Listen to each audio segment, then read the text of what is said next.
लड़कियां पैदा हो रही हैं, बाप अपने हाथों से बेटी को जमीन में ले जा करके दफन कर रहा है, जिंदा दरगोड़ कर रहा है।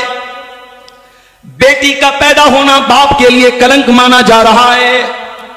कुरान करीम नक्शा खींचता है, वइज़ा बुश्शिरा अहदुहुम बिल उन्सा ज़ल्ला वजहुहु मुस्वद्दन व हुवा कज़ीम। वो इतने बेरहम लोग थे, जब उनके घर में बेटी पैदा होती थी तो बेटी के बाप का चेहरा काला पड़ जाता था। यतवारा मिनल कौमि मिन सूइ मा बुश्शिरा बिही अयुमसिकुहु अला हूनिन अम यदुस्सुहु फित तुराब।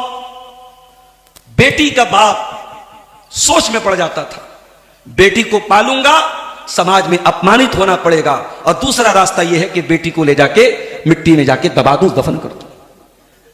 बाद सहाबा तो अल्लाह के नबी के पास आके रो रो के अपनी दास्तान बयान करते कि अल्लाह के नबी, मैंने दौरे जाहिलियत में ये गुनाह भी किया था, अपने हाथों से अपनी बच्ची को मैंने जमीन में दफन किया था।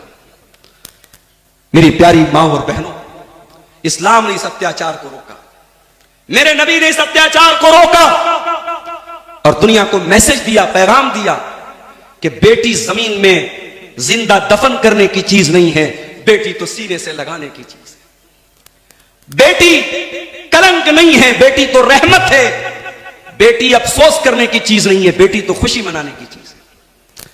कुरान की आयत नाज़िल हुई, वइज़ल मौऊदतु सुइलत बिअय्यि ज़म्बिन कुतिलत। इन बच्चियों को जिनको उनके माँ बाप ने जमीन में दफन किया है, मारा है, कत्ल किया है, इन बच्चियों के माँ बाप का हिसाब लिया जाएगा, पूछा जाएगा इन बच्चियों को क्यों मारा गया। आजकल सोशल मीडिया पर एक लाइन बहुत ज्यादा चल रही है, वो एक मछली के बारे में एक छोटी सी नज़्म बच्चों को नर्सरी में पढ़ाई जाती है। मछली जल की रानी है, जीवन उसका पानी है, हाथ लगाओगे डर जाएगी, बाहर निकालोगे मर जाएगी। किसी ने लिखा इस लाइन पर कि किसी ने सोचा नहीं था कि हाथ लगाओगे डर जाएगी, बाहर निकालोगे मर जाएगी। ये लाइन किसी ने मछली के लिए बनाई थी, किसी ने सोचा नहीं था कि यह दौर भी आएगा कि यह लाइन बेटियों के लिए सही और सटीक साबित हो जाएगी। आज बेटियों का हाल यह हो गया कि हाथ लगाओगे डर जाएगी, बाहर निकालोगे मर जाएगी। कितनी बच्चियां हैं मेरे भाई, मां के पेट में कत्ल कर दी जाती है। कितनी बच्चियां हैं हॉस्पिटलों के डस्टबिन में फेंकी पड़ी है। कितनी बच्चियां हैं जहेज के नाम पे जलाई जा रही है। कितनी बच्चियां हैं सास के जुल्म और सितम का शिकार हैं। कितनी लड़कियां हैं शौहर के हाथ का मार खा रही हैं। शराबी शौहर है, नशा करने वाला शौहर है, अपनी बीवी को आके दिन रात मारता है, पीटता है, गाली देता है, वो बेचारी सब्र का खूंट पी के रह जाती है। आज भी बेटी मजलूम है मेरे भाइयों हमारी सोसाइटी में। 1400 साल पहले मुहम्मदुर रसूलुल्लाह सल्लल्लाहु अलैहि वसल्लम ने दुनिया को यह पैगाम दिया, मन आला जारियतैनि हत्ता तबलुगा जा यौमल क़ियामति अना व हुवा कहातैन। आपने अपनी 2 उंगलियों से इशारा करके फरमाया, जिसने 2 बेटियों को पाला होगा, 2 बेटियों की परवरिश का हक अदा किया होगा, 2 बेटियों के बाप को अल्लाह ताला कयामत के दिन उसके नबी के साथ रखेगा। वो कयामत के दिन अपने नबी के साथ आएगा। आपने इस तरीके से अपनी उंगलियों से इशारा करके फरमाया, जिस तरीके से ये दोनों उंगलियां एक दूसरे के साथ अटैच है, मिली हुई हैं, जुड़ी हुई हैं। बच्चियों का बाप नबी के साथ आएगा। बुखारी की रिवायत है, हजरत आयशा फरमाती हैं, एक साइला आती है भीख मांगने वाली, उसके साथ 2 छोटी छोटी बच्चियां हैं। उसने मुझसे खाने को कुछ मांगा, फलम तजिद इंदी गैर तमरतिन, मेरे घर में एक खजूर थी, बस मैंने वो खजूर उठा के उस औरत को दे दी। मेरी प्यारी माओ बहनों, जरा गौर करो, नबी की बीवी और नबी के घर का क्या हाल है। नबी के घर में भीख मांगने वाली औरत आती है और नबी के घर में खाने को कोई चीज नहीं है सिवाय एक खजूर के, और वो खजूर भी अम्मा आयशा उस औरत को उठा के दे देती है। वो खजूर उस औरत ने ली और उसके 2 टुकड़े करके दोनों बच्चियों को दे दिया। उस औरत ने खुद कुछ नहीं खाया। हजरत आयशा ये मंजर देख करके हैरान हो जाती हैं। जब अल्लाह के प्यारे नबी घर आते हैं, अम्मा आयशा बयान करती हैं, अल्लाह के नबी ऐसा मंजर मैंने देखा, औरत मांगने आई थी, मैंने एक खजूर दी, उस औरत ने अपनी खजूर के 2 टुकड़े करके दोनों बच्चियों को दे दिया और खुद उस औरत ने कुछ नहीं खाया। अल्लाह के प्यारे नबी ने फरमाया, ऐ आयशा मनिबतुलिया मिन हाज़िहिल बनाती शैअन कुन्न लहू सित्रम मिनन नार। ऐ आयशा, बेटियों की परवरिश करना आसान काम नहीं है। बेटियां बहुत बड़ी आजमाइश बन करके आती हैं, बहुत बड़ा इम्तिहान बन करके आती हैं, और जो इस इम्तिहान में, इस परीक्षा में पास हो जाए, जो इस इम्तिहान में खरा उतर जाए, उसको अल्लाह ताला जहन्नम की आग से बचाएगा। ओ लोगो, तुम्हें बेटी जहन्नम की आग से बचाने के लिए आती है और तुम उस बेटी को उसकी मां के पेट में कत्ल कर डालते हो। उस बेटी के पैदा होने पर तुम अफसोस करते हो। ये बेटी अफसोस के लायक नहीं, ये बेटी तो खुशी मनाने के लायक है। अगर बेटी कलंक होती, अल्लाह अपने नबी को 4-4 बेटियां ना देता। मेरे नबी से पूछो कि बेटियों को कैसे पाला जाता है। 4-4 बेटियां मेरे नबी की हैं और चारों बेटियों की परवरिश अल्लाह के प्यारे नबी ने बड़े लाडो प्यार से की।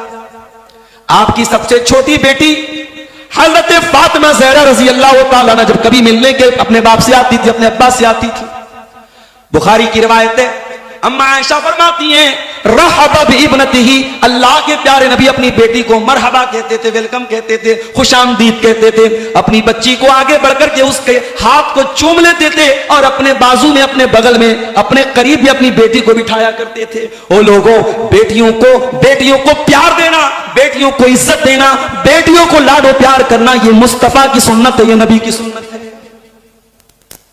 और मुझे कहने दीजिए कि आज बहुत सारी मुसलमान लड़कियां जो मुर्तद हो रही हैं, उसके रीजंस पर अगर आप गौर करेंगे तो एक रीजन ये भी है कि उन बच्चियों को घर से प्यार नहीं मिलता। इधर मां डांट रही है, उधर बाप डांट रहा है, उधर भाई बुरा भला कह रहा है। वो लड़की घर के माहौल से बेजार हो जाती है और घर के बाहर कोई मोहब्बत के 2 मीठे बोल देता है, कोई झूठी तारीफ कर देता है, कोई शान में झूठे कसीदे पढ़ देता है, तो उस लड़की को लट्टू होने में देर नहीं लगती। बेटियों की से मोहब्बत करो मेरे भाइयों, ये भी हमारे नबी की सुन्नत है। और आगे बढ़िए, यही औरत जवान होती है, उसकी शादी का टाइम आया, आप एक मां हैं, आप अपनी बच्ची के लिए रिश्ता देखने जा रही हैं, आप अपने बच्ची के लिए शौहर देखने जा रही हैं। उस शौहर के अंदर आपने क्या देखा? बात कड़वी है मगर सच है। मैं हजारों ऐसे रिश्तों को जानता हूं, मां बाप को यह भी पता है कि इस लड़के का लड़के का पास्ट बहुत गंदा है, पहले बहुत गंदा काम करता था, लड़का शराब भी पीता था, आज अच्छी जॉब पर आ गया, गवर्नमेंट जॉब पे आ गया, अच्छा कमाने लगा, बिजनेस चल गया। लोग अपनी लड़की की शादी फट से कर देते हैं, कहते अरे यार शराब पीता था, कोई बात नहीं, हमारी बच्ची जाके संभाल लेगी। ऐसे भी घरों को मैंने देखा जहां पे वाज़े तौर पर, साफ तौर पर शिरकिया काम हो रहा है।